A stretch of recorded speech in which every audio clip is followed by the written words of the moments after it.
Penjabat Bupati Aceh Besar Muhammad Iswanto SST PMM bersama Bunda PAUD Aceh Besar Cut Reski Handayani SI PMM meninjau penerapan program masa pengenalan lingkungan sekolah atau MPLS tahun ajaran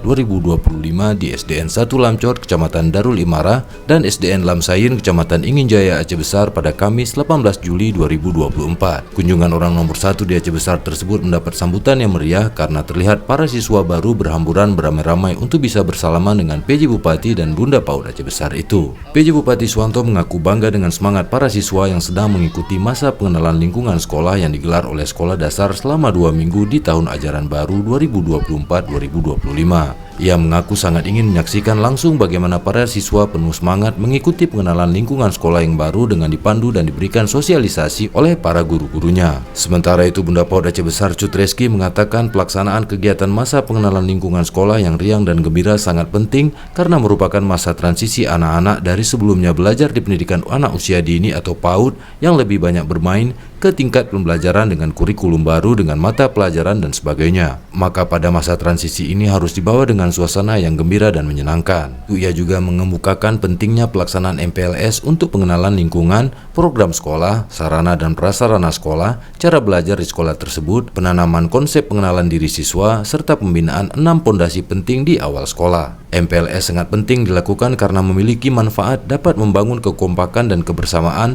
memahami kultur dan nilai sekolah, memperkenalkan sarana dan prasarana sekolah, memberikan informasi kepada orang tua, dan MPLS juga menjadi kesempatan bagi orang tua untuk mendapatkan informasi penting terkait kebijakan sekolah, program pendidikan, dan acara-acara yang akan diadakan selama setahun.